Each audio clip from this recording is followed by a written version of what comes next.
নওশাদ সিদ্দিকী দুর্গাপুরে এলেন। পশ্চিম বর্ধমানের দুর্গাপুরে গতকাল সংখ্যালঘু গরু ব্যবসায়ীদের ওপর যে বর্বরোচিত আক্রমণ চালিয়েছিল একদল উগ্র সাম্প্রদায়িক দুষ্কৃতীরা, তার প্রতি তীব্র ধিক্কার ও প্রতিবাদ আমার পার্টি ইন্ডিয়ান সেকুলার ফ্রন্ট করেছে। আমিও এই জঘন্য কাণ্ডের বিরুদ্ধে তীব্র প্রতিক্রিয়া ব্যক্ত করেছিলাম ও পুলিশের এডিজি আইন ও শৃঙ্খলাকে চিঠি দিয়ে অবিলম্বে এই দুষ্কৃতীদের গ্রেপ্তার করে দৃষ্টান্তমূলক শাস্তির দাবি জানিয়েছি। আমি মুখ্যমন্ত্রী তথা রাজ্যের স্বরাষ্ট্রমন্ত্রীকেও চিঠি দিয়ে এই দাবি তুলেছি। পাশাপাশি prevention of communal and targeted violence বিলের প্রস্তাবটি বিধানসভায় পেশ করে আইনে পরিণত করার আর্জি জানিয়েছি। আজই দুর্গাপুরের জেমুয়া এলাকায় আক্রান্ত পরিবারের সঙ্গে দেখা করলেন নওশাদ সিদ্দিকী। তাদের পাশে আমরা সবাই আছি। দোষীদের অবিলম্বে গ্রেপ্তারের জন্য প্রশাসনকে 1 সপ্তাহ সময় দিলেন। ন্যায় বিচারের লড়াই আমরা চালিয়ে যাব। এই বর্বরোচিত হামলার বিরুদ্ধে সমস্ত স্তরের মানুষকে ঐক্যবদ্ধভাবে আওয়াজ তুলতেই হবে। ধর্মীয় জিগির তুলে এই ঘৃণার পরিবেশ তৈরির অপচেষ্টা থেকে সমাজকে মুক্ত করতেই হবে। এই দায়িত্ব আমাদের সকলের, বললেন নওশাদ সিদ্দিকী বিধায়ক। Bureau report, S news Bangla. যতটা না মিডিয়ার মাধ্যমে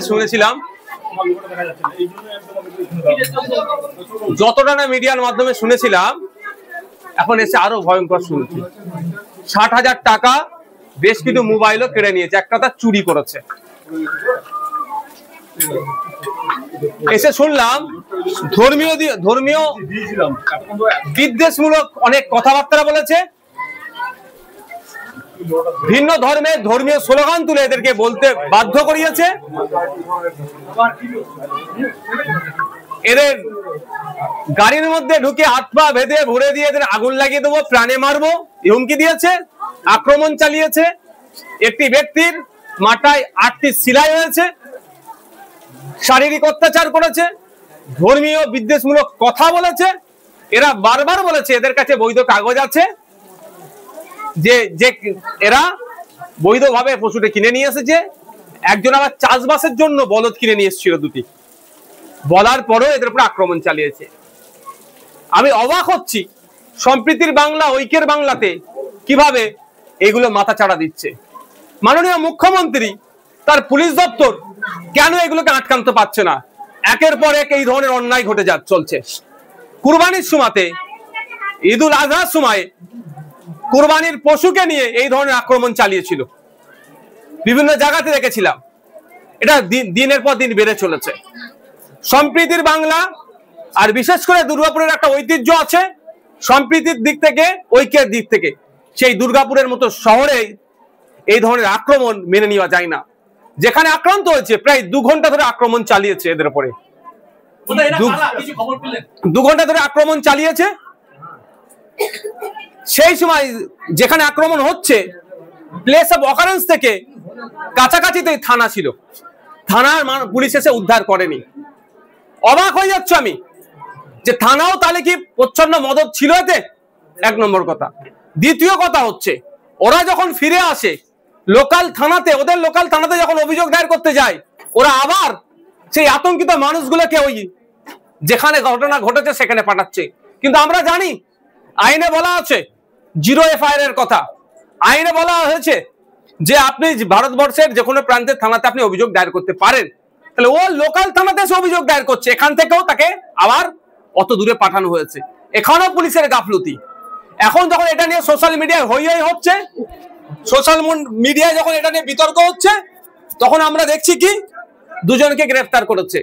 কিন্তু এখানে একটা 20-25 জনের টিম ছিল, যেই টিমের লিড করছিল পারিজাত গাঙ্গুলি নামে কেউ, সে মূল হোতা। সে নিজেকে এখানে বাহুবলী দেখাতে চেয়েছিলেন এবং দাঁড়িয়ে থাকার জন্য মুসলমানদেরকে জিহাদি ঘুষপেটিয়া বলছেন। ওকে একাধিক ধারায় তার সেকশনে তার মামলা হওয়া দরকার। এখনো পর্যন্ত ওই কালপিটটাকে গ্রেফতার করতে পারেনি। আমি এখানে এসে গ্রামের মানুষকে নিয়ে 1 সপ্তাহ টাইম দিয়েছি, 1 দিন 2 দিন না, 1 সপ্তাহ টাইম দিয়েছি। যদি ওই কালপিট গুলোকে গ্রেফতার না করে, এই সামাজিক ব্যাধিগুলোকে, সমাজের ভাইরাস গুলোকে না গ্রেফতার করে, তাহলে সমাজের সর্বস্তরের মানুষকে নিয়ে ওই ভাইরাস গুলোকে আমরা গণতান্ত্রিক প্রক্রিয়ায় নির্মূল করব। আর এটা ধর্মীয় বিদ্বেষ থেকে এসেছে, ধর্মীয় দুটো ধর্মের মধ্যে, দুটো জাতের মধ্যে লড়াই লাগানোর জন্য এই অপকর্ম করেছে।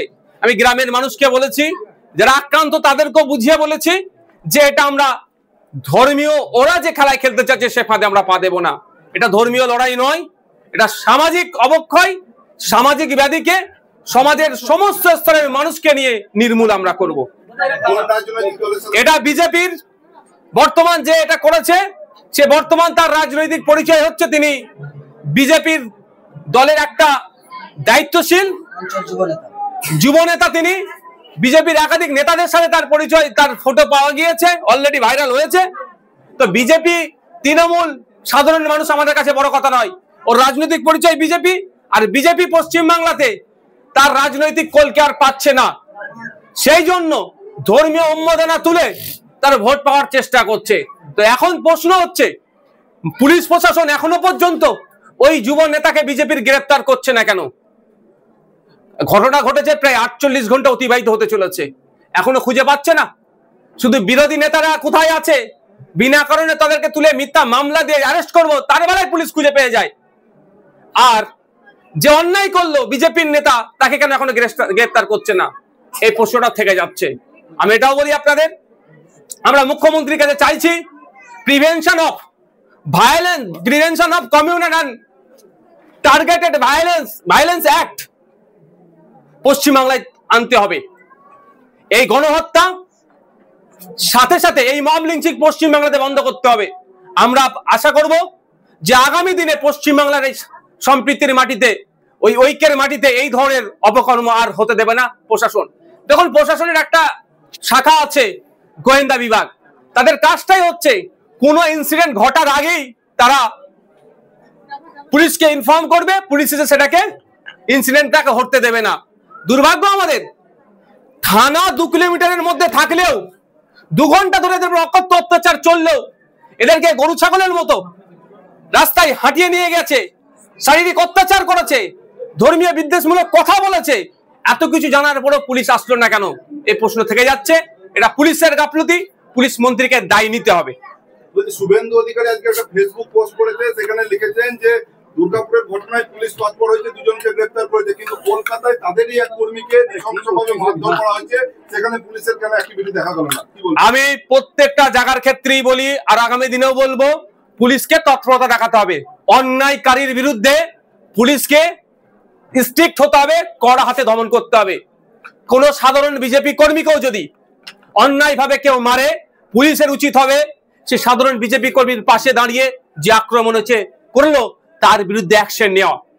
কিন্তু দুর্ভাগ্য আমাদের, শুভেন্দু বাবু অর্ধসত্য কথা বললেন। তার দলের যুব নেতা এখনো পুলিশ গ্রেফতার করেনি কেন? সে দাবিটা তো তুললেন না। তিনি লিডার অফ অপোজিশন। এইভাবে কেউ মারে, পুলিশের উচিত হবে সে সাধারণ বিজেপি কর্মীর পাশে দাঁড়িয়ে যে আক্রমণ হচ্ছে করলো তার বিরুদ্ধে অ্যাকশন নেওয়া। কিন্তু দুর্ভাগ্য আমাদের, শুভেন্দু বাবু অর্ধসত্য কথা বললেন। তার দলের যুব নেতা এখনো পুলিশ গ্রেফতার করেনি কেন? সে দাবিটা তো তুললেন না। তিনি লিডার অফ অপোজিশন।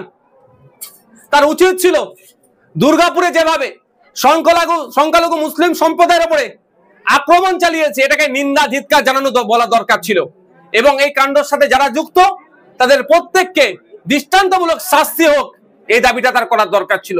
এগুলো করেনি। আজকে গল্প শোনাচ্ছেন ওনারা, এই যে বিজেপির এই যুব নেতাদের নেতৃত্বে যে আক্রমণ চালিয়েছে। ও বলছে গরুকে নিয়ে অনেক কথা হয়েছে। বিফ এক্সপোর্টে সেকেন্ড লার্জেস্ট কান্ট্রি আমাদের ইন্ডিয়া। প্রতি বছরে প্রায় 3.8 বিলিয়ন ইকোনমি ভারতবর্ষে আছে বিফ এক্সপোর্ট করার জন্য। সেগুলো বন্ধ করুক না। তার বেলায় কোনো উচ্চবাচ্য নেই। গরিব মানুষ কে চাষের জন্য 2টো বলদ নিয়ে আসছিল, তার ধর্মীয় পরিচয় মুখে দাঁড়িয়ে আছে, তারপরে আক্রমণ চালাও। তার ধর্মীয় পরিচয় মুসলমান, আক্রমণ চালাও, বিদ্বেষের রাজনীতির বীজ বপন করো, এখানে হিন্দু মুসলমানের মধ্যে লড়াই হোক। এটা ওই যুব নেতারা বা তাদের দলেরা হয়তো চাইছে। আমরা এই লড়াই চাই না। আমরা চাই ওই বিজেপির যুব নেতা কি গাঙ্গুলির নাম, পারিজাত গাঙ্গুলি, ওর বিরুদ্ধে এবং আর ওর সাথে যে টিম ছিল তাদের বিরুদ্ধে অ্যাকশন নিক পুলিশ। আমরা এটাতে ধর্মীয় বিভেদের কোনো মতেই যাব না। এবং এটাকে নিয়ে ধর্মীয় ইস্যু তৈরি করতে চাই না। কিন্তু পুলিশের কাছে 1 সপ্তাহ টাইম দিচ্ছি, ওই যে মূল হোতা ওকে খুঁজে বার করতে হবে। ও যে শ্মশানে গিয়ে লুকিয়ে থাকুক আর কবরস্থানে গিয়ে লুকিয়ে থাকুক, ওকে খুঁজে বার করতে হবে এবং সর্বোচ্চ শাস্তি দিতে হবে। আমরা ভুলে যাচ্ছি না মেটিয়াপুর যে রামনগর থানার কথা, যে মূল হোতা এখনো তাকে কিন্তু গ্রেফতার করেছে বলে আমার জানা নাই। যে রাতের অন্ধকারে ওখানে তুলসী গাছ লাগিয়ে হিন্দু মুসলমানের ঐক্যকে বিনষ্ট করার চেষ্টা করেছিল, তার পরিবর্তে সংখ্যালঘু মুসলমানদের বাড়িতে গিয়ে রাতের অন্ধকারে দরজা ফরজা ভাঙচুর করেছে এই পুলিশ। সুতরাং নতুন করে এটা হতে দেব না, এগুলো বন্ধ করতে হবে। এখানকার স্থানীয় বিধায়ক নরেন্দ্রনাথ চক্রবর্তী তিনি কালকে পরশুদিনেই এফআইআর করেছিলেন এবং তিনি বলেছিলেন প্রশাসনের প্রতি পূর্ণ আস্থা রয়েছে, এর সঠিক তদন্ত হবে।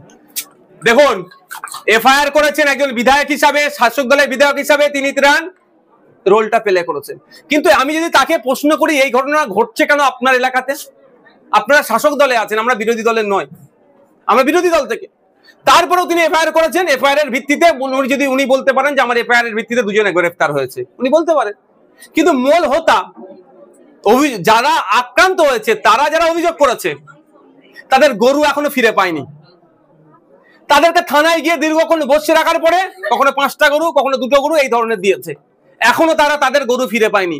তাদের 60,000 টাকা, গরিব মানুষ 60,000 তাদের লুট করেছে, 60,000 টাকা তাদের নিয়ে নিয়েছে, মোবাইলগুলো নিয়েছে, সেগুলো এখনো ফেরত দেয়নি।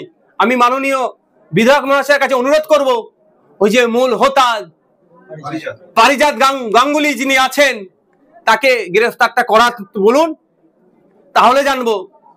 এবং 6 ঘন্টার মধ্যে কি 8 ঘন্টার মধ্যে গ্রেফতার করে দেখাক, তাহলে জানবো না বিধায়ক স্যারের এই ক্ষেত্রে গুরুত্বপূর্ণ ভূমিকা আছে। আমরা দুর্গাপুর বাণিজ্যিক শহর, এখানে সমস্ত সম্প্রদায়ের লোকেরা একসঙ্গে থাকে, ওঠা বসা করে, সেই জায়গায় এরকম কখনো আগে অতীতে কখনো ঘটেনি। তো কি বার্তা যাচ্ছে, একটা হিংসামূলক কাজকর্ম এরকম চলছে? দেখুন, এটা শিল্পনগরী, এখানে সর্বধর্মের মানুষ, সর্বজাতের মানুষ, সর্ববর্ণের মানুষের মিলন ক্ষেত্র। এখানে একটাই পরিচয় হোক সবার যে আমরা এই এলাকার মানুষ। কিন্তু দুর্গাপুরের ইতিহাস আছে, সুদীর্ঘ ইতিহাস আছে। দুর্গাপুরের ইতিহাসে আমার মনে হয় এই ধরনের কলঙ্কিত অধ্যায় আসেনি, যেটা ওই পরিজাত গাঙ্গুলিদের নেতৃত্বে হলো, বিজেপির নেতাদের নেতৃত্বে হলো। তো এই দুর্গাপুরের মানুষকেই এই কলঙ্ক মোচনের দায়িত্ব নিতে হবে। তবে তবে তবে তবে এটাও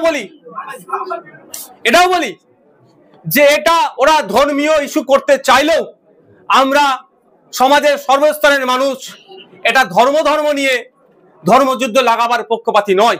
আমরা এটাকে সামাজিক অবনতি মনে করছি, সামাজিক ব্যাধি মনে করছি। তাই দুর্গাপুরের সকল স্তরের মানুষকে আসতে হবে এই সামাজিক ব্যাধিকে নির্মূল করতে। তা আমি অনুরোধ করব, সম্প্রীতির মাটি, ঐক্যের মাটিকে অপবিত্র যারা করছে তাদের বিরুদ্ধে লড়াই আমরা গণতান্ত্রিক প্রক্রিয়ায় চালাবো। আবার পবিত্র করার দায়িত্ব আমাদের দুর্গাপুরবাসীকে তুলে নিতে হবে।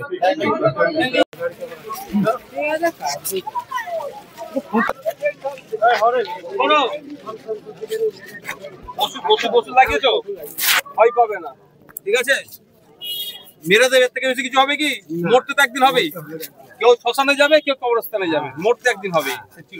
মাথা তুলে বাঁচবে, মাথা তুলে বাঁচবে। তুমি চোর নয়, ডাকাত না, আমাদের সব একদম কাগজ আছে। ব্যবসা করছো, ট্যাক্স দিয়ে ব্যবসা করছো, ট্যাক্স দিয়ে ব্যবসা করছো, ভয় পাবে না।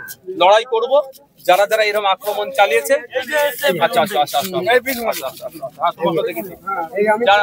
ভয় পাবে না। যারা আক্রমণ করছে, শোনো, দিকে তাকাও, ওইদিকে তাকাও, তাদের বিরুদ্ধে আইনি লড়াই করবো, ঠিক আছে? আমি নাম্বার তোমার কাছে দিয়ে যাচ্ছি। তোমার ব্যবসার কাগজ আছে তো, ভয় পাচ্ছ কেন? তুমি এই ব্যবসা করার জন্য তুমি ট্যাক্স দিচ্ছ সরকারকে, ঠিক আছে? ওদের যারা অন্যায় করেছে, অন্যায়কারীদের বিরুদ্ধে আমাদের লড়াই। ওই ব্যক্তির বিরুদ্ধে আমাদের লড়াই, এটা মাথায় রেখে। ওই ব্যক্তিগুলো যারা 25-26 জন আপনাদের আক্রমণ করেছে, তাদের বিরুদ্ধে আমাদের লড়াই, অন্য কারোর বিরুদ্ধে আমাদের লড়াই নয়। এটা আমাদের কিন্তু মাথায় নিয়ে চলতে হবে, ঠিক আছে? ভয় পেও না। বীরভূমে কোথায় বাড়ি? ঠিক আছে, কি বলছি বুঝতে পেরেছো? ভয় পেও না।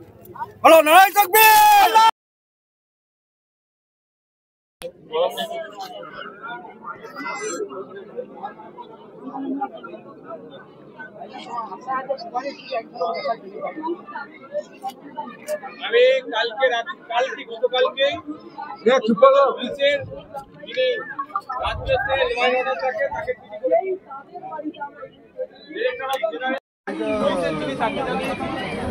আজকে রাজ্যের মুখ্যমন্ত্রীকে বিষয়টা জানানো আমরা সময় দিয়েছি। আজকে এখানে কি বললাম, ওই যে মূল হোতা 7 দিনের মধ্যে ওকে গ্রেফতার করতে হবে, মানে পুলিশকেও সময় দিতে হবে। বলবো খুঁজে পাচ্ছি না, হ্যান পাচ্ছি না, সব গল্প সব পুলিশ জানে, শুভেন্দু অধিকারী জানে কোথা আছে, মমতা ব্যানার্জিও জানে। আপনারা যাই বলেন বলেন, আমি আপনাদের বলি মমতা ব্যানার্জিও জানে, ওই কি নাম ওর ভুলে যাচ্ছে, পারিজাত গাঙ্গুলি কোথা আছে, শুভেন্দু অধিকারীও জানে। ওরা এখন আমি এতটা বলে দিলাম, এখানে আমার রেকর্ড হচ্ছে। সব দুজনে মিলে আমাদেরকে পেশাই করছে, একদিকে শুভেন্দু অধিকারী আর একদিকে এই পেশাই না করলে তো আমরা ভয় পাবো না। আমার কাছে কাগজ আছে, আমি ব্যবসা করছি, আমার উপর আক্রমণ হচ্ছে, তাহলে মাত্র 2 জন গ্রেফতার হবে। ওখানে কজন ছিল? 25-30 জন ছিল যারা এইরকম কার্যকারখানা করেছে। তাহলে 2 জনকে অ্যারেস্ট করে কি বোঝাতে চাইছে আমাদেরকে, মানুষকে, যে আমি গ্রেফতার করে নিয়েছি। যারা যারা কালপিট একটা ওনার ছাড়বে। এই যে পশ্চিমবাংলায় কাজ নাই, আপনাদের গ্রামের লোককে হলে দেখলে হয়তো দেখা যাবে কেরলে গিয়ে কাজ গিয়েছে, আসামে গিয়েছে, তাদের তাদের পাশে দাঁড়ানোর জন্য রীতিমতো নওশাদ সিদ্দিকী এখানে এসেছেন এবং তিনি বাংলায় কথা বলছে বলে হুঁশিয়ারি দিয়ে বলেছেন যে আগামী 1 সপ্তাহের মধ্যে যদি মূল অভিযুক্তকে গ্রেফতার করা না হয় তাহলে কিন্তু গণতন্ত্রী প্রক্রিয়ায় তাদের বিরুদ্ধে কঠোর ব্যবস্থা নেওয়া হবে বলে নওশাদ সিদ্দিকী হুঁশিয়ারি দিয়েছেন। নওশাদ সিদ্দিকী কি বলেছেন শোনাবো আপনাদের। আর বাংলায় কাজ করলে বৈধ কাগজ থাকার পরেও তাদের আক্রমণ হচ্ছে। যারা চোলাই মদ বিক্রি করে, দেখেছেন, যারা গাঁজা বিক্রি করছে, সমাজকে ধ্বংস করে দিচ্ছে, এইসব যুব নেতা নামে কলঙ্ক সমাজের, দেখেছেন তাদের বিরুদ্ধে কথা বলতে। এত স্কুল বন্ধ হয়ে যাচ্ছে, প্রশ্ন করেছে, প্রশ্ন করেছে, স্কুলগুলো এখানে বন্ধ হয়েছে, ওতে নেই। এরা যুব নেতা নিজেকে দাবি করে কি করছে, হিংসা উন্মাদনা ছড়ানোর চেষ্টা করছে ধর্মে ধর্মে। আমাদেরকে সজাগ সতর্ক থাকতে হবে। তবে হ্যাঁ, যারা এই অন্যায় করেছে তারা না ছাড় পায়। আমি আপনাদের বলছি, তখন বৃষ্টি হচ্ছিল বলেন কমপ্লিট করতে পারেনি, যে আমি এই যে সেকশন দিয়েছে, আমি ছবি তুলেছি আপনাদের এফআইআর কপির, সেটা উকিলকে পাঠাচ্ছি, গাড়িতে উঠে আমি উকিলকে পাঠাচ্ছি। অভিযোগের ভিত্তিতে যে সেকশন ঠিকঠাক না হলে কোর্ট থেকে সেকশন অ্যাড করা যায়, এটা মাথায় রাখবেন। কোর্ট থেকে সেকশন অ্যাড করা যায়, সেই সেকশনগুলো আমি কোর্ট থেকে আপনাদেরকে সাথে নিয়ে আইন করাই আপনাদের হয়ে আমি দেবো।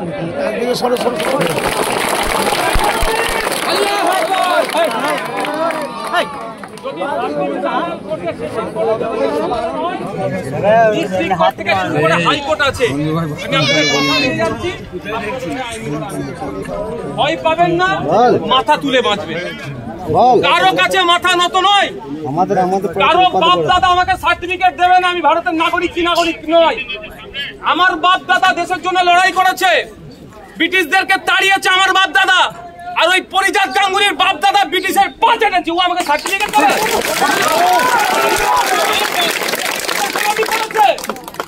আমি বলে যাচ্ছি, পরিজাত গাঙ্গুলির বংশকে খুঁজে দেখুন। যখন স্বাধীনতার যুদ্ধ হচ্ছিল, ব্রিটিশদের বিরুদ্ধে যখন লড়াই করছিল বিনয় বাদল নীলেশরা, তখন পরিজাত গাঙ্গুলির বাপ দাদারা এই বিনয় বাদল দীনেশদেরকে ধরিয়ে দেওয়ার জন্য দালালি করেছে। ও আমাকে বলছে আজকে যে আমি ভারতীয় কি ভারতীয় নয়। ওর জন্ম সার্টিফিকেট দেখো, দেখা যাবে, খুঁজে পাওয়া যাবে না। ওর বাসস্থান খুঁজে দেখুন, ঠিকজি গোষ্ঠী দেখুন, ওর খুঁজে, ও হয়তো বাংলার কেউ নয়, ওটাই গিরি হয় হয় ওপার থেকে এসেছে। তারপরও ওতে আমার কিছু নাই। দেশের নাগরিক আমরা সহাবস্থানে থাকতে চাই, কিন্তু ও যদি এই গাড়িটা ইনলিগালি হয়, ধরে দিলাম তার জন্য প্রশাসন আছে। এখানে কি একটা অন্যায় করেছে তাকে আপনি পিটিয়ে মেরে দেবেন? আপনি কি করতে পারেন? ওকে আটকে রাখুন, ধরে রাখুন, পুলিশকে খবর দিন, পুলিশের হাতে তুলে দিন। এটা তো সিস্টেম। তাহলে কি পুলিশ প্রশাসন তুলে দিতে হবে? আদালত তুলে দেবেন? এটা হয় কি? ও আইন হাতে তুলে দিচ্ছে কেন?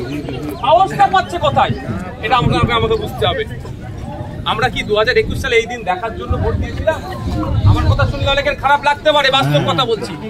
আমরা এই দিন না দেখতে হয় উত্তরপ্রদেশের মতো অবস্থা পশ্চিম বাংলার না হয়, গুজরাটের মতো অবস্থা পশ্চিম বাংলায় না হয়, ওই জন্য আমরা অনেকে বিজেপির বিরুদ্ধে ভোট করেছে, শাসক দলকে ভোট দিয়েছে।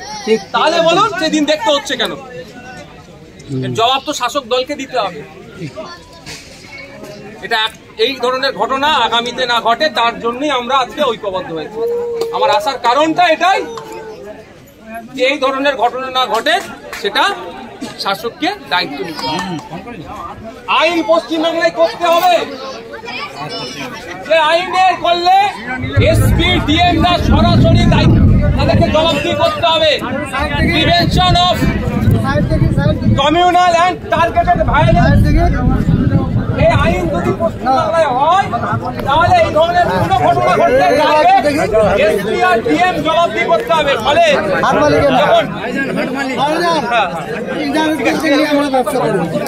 যখন এসপি ডিএমরা জবাবদিহি করতে বাধ্য, ঠিক আছে ঠিক আছে, যখন এসপি ডিএমরা জবাবদিহি করতে বাধ্য হবে, দেখবেন তখন এই ধরনের ঘটনা আর ঘটতে দেবে না। কারণ এখন তো এসপি ডিএমরা জবাবদিহি করতে হচ্ছে না, এখন কি হচ্ছে? এই ধরনের ঘটনা বেড়ে যাচ্ছে। তাই আমরা আরেসানে বিধানসভার মধ্যে এই প্রস্তাব রাখবো, কিন্তু আপনাদের বলবো যারা যেখানে আছেন সবার হাতে